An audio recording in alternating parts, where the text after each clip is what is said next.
Good morning. अहिले चाहिँ भर्खर बिहान भयो अनि म यसो बाहिर निस्किँदैछु। यति बेलाको मौसम चाहिँ कस्तो क्लियर हुन्छ क्या, एक्लै अरू मान्छेभन्दा टाढा।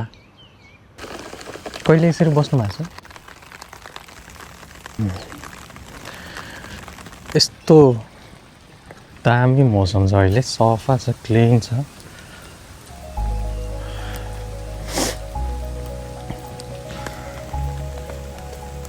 अब एकछिनमा यस्तो दामी पानी पर्छ यहाँ।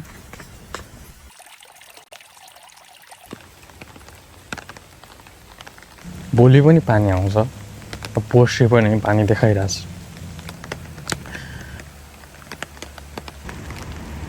जब पानी आउँछ सबै कुराहरू झन् क्लिन देखिन्छ क्या, झन् सफा है।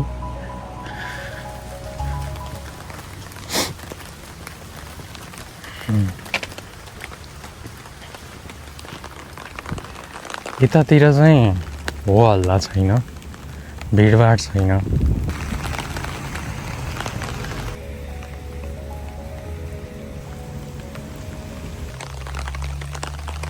सुन्नुभएको छ चराहरू कराइरहेछ।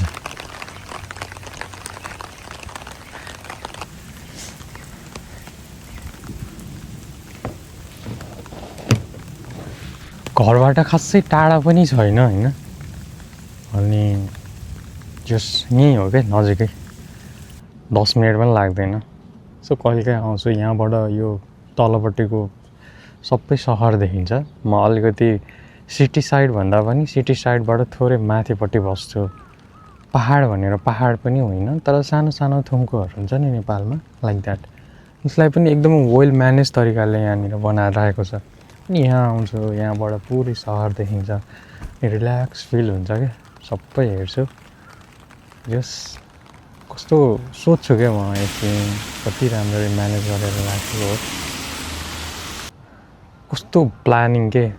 यस्तो कुराहरूलाई त पहिल्यै राम्रोसँग प्लानिङ गरेन भने त गर्न सकिँदैन। यो टक्क पातबाट झर्दाखेरिको आवाज क्या मनपर्छ कि, लाइक यो भाइब्स नै पुरै हाम्रो नेपालको जङ्गलतिरको भाइब्स दिन्छ क्या। टक्क जङ्गलको छेउमा एउटा घर बनाएर बसौँ, एकान्त ठाउँमा, अलि पर, भिडभाडभन्दा टक्क आफ्नो सानो हाउस होस्, टक्क वरिपरि आफ्नो जग्गा होस्, जङ्गल होस्, टक्क फार्मिङ गर्ने, चिटिक्क बस्नु, 2-4जना मान्छे यसो काम गर्ने राख्ने। तर हामी त्यो लाइफ जिइरहेको थियौँ यार। हामी घरमा छँदाखेरिमा होइन, सबैको हुन्छ नि त, अलिकति जग्गा हुन्छ, घर हुन्छ। पहिला चाहिँ कति दुःख जस्तो लाग्थ्यो कि। अहिले जुन काम गरिरहेको छु त्यो कामबाट पैसा त कमाइन्छ, तर जुन त्यहाँ बस्दाखेरिको खुसी, त्यो गर्दाखेरिको आनन्द अहिले फिल हुन्छ है। त्यति बेला चाहिँ त्यो गाह्रो लाग्थ्यो, एकदम कसले गर्छ यस्तो काम पनि भन्ने हुन्थ्यो। र अहिले चाहिँ ओहो स्वर्गमा पो बसेर रहेछु म त, स्वर्ग जिरा रहेछु भन्ने फिल हुन्छ। त्यही हो, मान्छेलाई जति भने पुग्दैन, त्यो भएर खुसी हुन सक्नुपर्छ।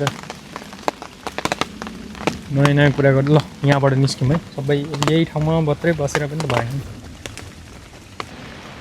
मन त लाग्छ कि अब छाता फालेर टक्क पानीमा रुजाउँ, तर फेरि भोलिबाट फेरि काममा जानुपर्छ, सन्चो भएन भने गाह्रो हुन्छ नि त। सो मेन प्रायोरिटी भनेको आफ्नो हेल्थ हो।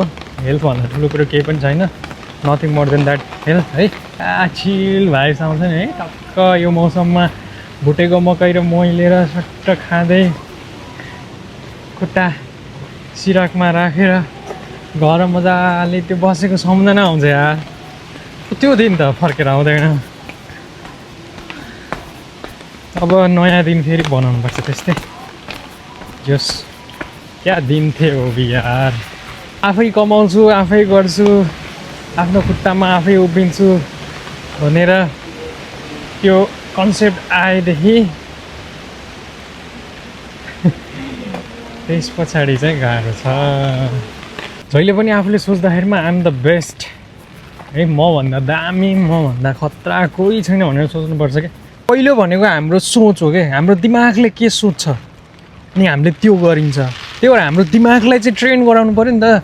त्यसको लागि आइएम द बेस्ट हुन्छ नि, म खतरा हो मैले जे पनि गर्छु होइन राम्रो कुराहरू मैले जे पनि गर्न सक्छु मैले गर्न नसक्ने केही पनि छैन मसँग हिम्मत छ आँट छ अठोट छ यति भनिसकेपछि त यस्तो भन्न खोजेको होइन मभन्दा खतरा अरू कोही छैन भन्न खोजेको होइन तर मेरो लागि मै खतरा हो मभन्दा बेटर कोही पनि छैन मेरो आइडल कोही पनि छैन किनभने मेरो आइडल म नै बन्नु छ सो यो मेन्टालिटी लिएर अगाडि बढ्यो भने अवश्य पनि